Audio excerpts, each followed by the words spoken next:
শিমুল মূলকে প্রাকৃতিক ভায়াগ্রা বলা হয়। একান্ত সময়ে যারা বিভিন্ন ধরনের যৌন উত্তেজক ওষুধ খেয়ে মিলিত হন তাদের জন্য এটি খুবই উপকারী একটি জিনিস। এর নেই কোনো পার্শ্ব প্রতিক্রিয়া, তবে সচরাচর এটি বাজারে পাওয়া যায় না বললেই চলে। আর যদিও পাওয়া যায় সেগুলো বুড়ো এবং শক্ত হয়ে থাকে। কচি শিমুল মূল খুবই উপকারী এবং খুবই পাওয়ারফুল। শিমুল মূল খাওয়ার উপকারিতা।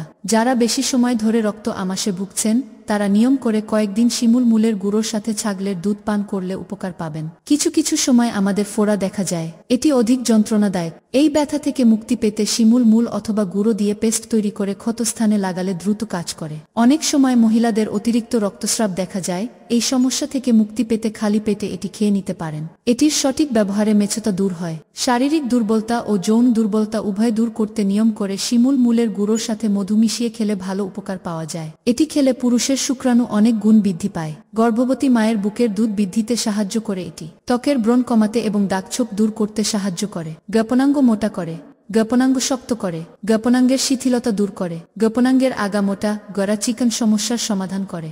সহবাসে টাইমিং পাওয়া যায়, অর্থাৎ অনেকক্ষণ সহবাস করা যায়।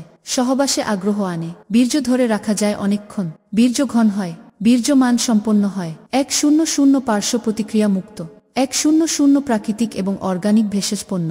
যাদের সন্তান হয় না তাদের জন্য খুবই উপকারী। স্বপ্নদোষের ক্ষতিপূরণ করে। হস্তমৈথুনের ক্ষতিপূরণ করে। যারা অপুষ্টিতে ভুগছেন তাদের জন্য শিমুল মূল খুবই কার্যকরী। চিকিৎসা ক্ষেত্রে শিমুলের ব্যবহার। যে শিমুল গাছের ফুল দিতে আরম্ভ করেনি তেমন শিমুল গাছের মূল অত্যন্ত শুক্রবর্ধক। মূল সংগ্রহ করে ছায়ায় শুকাতে হবে এবং শুকনো মূল বিচূর্ণ করে তা হতে 1 তোলা পরিমাণ চূর্ণ প্রত্যহ সকালে সেবন করলে তা ধ্বজভঙ্গের একটি মহৌষধ। এছাড়া অন্য কোনো ঔষধি কামোদ্দীপকের জন্য এত অধিক গুণসম্পন্ন বলে জানা যায়নি। 2 শিমুল গাছে পোকা ধরলে এক প্রকার আঠা বের হয়, কিন্তু কোনো স্থান চিরে দিলে তা হয় না। এ আঠাকে মোচর্স বলে। এই আঠা অত্যন্ত কামোদ্দীপক।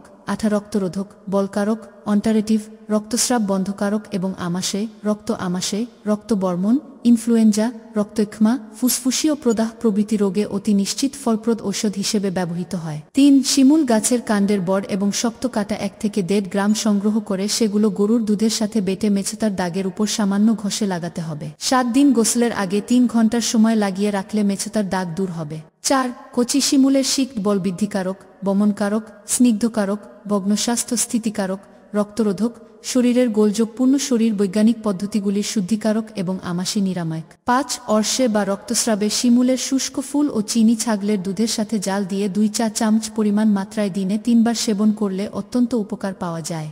6 সামান্য গরম বাসক পাতার রস 4 চা চামচ এবং এর সাথে 6 রতি পরিমাণ শিমুলের আঠা সকাল বিকাল দুবেলা খেলে পুরনো কাশি সত্বর আরোগ্য হয়। 7 জননেন্দ্রের দুর্বলতা দেখা দিলে শিমুলের ফুল বেশ উপকার সাধন করে থাকে। 8 শিমুলের শুষ্ক কচিফল চূর্ণ সেবনে মূত্রযন্ত্রের ক্ষত আরাম হয়। 9 শিমুল বীজ গনোরিয়া, গ্রিট, স্টিটাইটিস প্রভৃতি রোগে হিতকর। 10 শিমুল গাছের ফুল চূর্ণ ও শিমুলের আঠার মিশ্রণ 8 তোলা পরিমাণ প্রত্যহ সকালে মধুর সাথে সেবন করলে বাতরোগ আরোগ্য হয়। 7 দিনে 7টি শিমুল বীজ খেলে কুকুরের কামড়ের বিষ বিনষ্ট হয়ে যায়। 2 শিমুলের মূল ও আপাঙের বীজ সমান পরিমাণ নিয়ে গোমূত্রের সাথে বেটে প্রলেপ দিলে ধবল বা স্মৃতি রোগ আরোগ্য হয়। শিমুল মূল খাওয়ার নিয়ম। যে কোনো জিনিস নিয়ম মেনে খাওয়া উচিত, অতিরিক্ত কোনো জিনিস খাওয়া উচিত নয়। তেমনি শিমুল মূল খাওয়ার কিছু নিয়ম রয়েছে, যদিও এটি খাওয়ার তেমন কোনো পার্শ্ব প্রতিক্রিয়া খুঁজে পাওয়া যায়নি। চলুন দেখে নেই এটি খাওয়ার নিয়ম। শিমুল মূল গুঁড়ো আপনি কয়েকটি উপায়ে খুব সহজে খেতে পারেন। শিমুল মূল গুঁড়ো কয়েক চামচ দুধের সঙ্গে মিশিয়ে খেতে পারেন, এতে অনেক উপকার পাবেন। শিমুল মূল এর গুঁড়ো আপনি 1 কাপ পানি এবং 1 চামচ পাউডার একত্রে মিশিয়ে খেতে পারেন। এই গুঁড়ো আপনি 2 থেকে 3 চামচ মধুর সঙ্গে মিশিয়ে খেতে পারেন। এটি শরীর স্বাস্থ্যের জন্য খুবই উপকারী।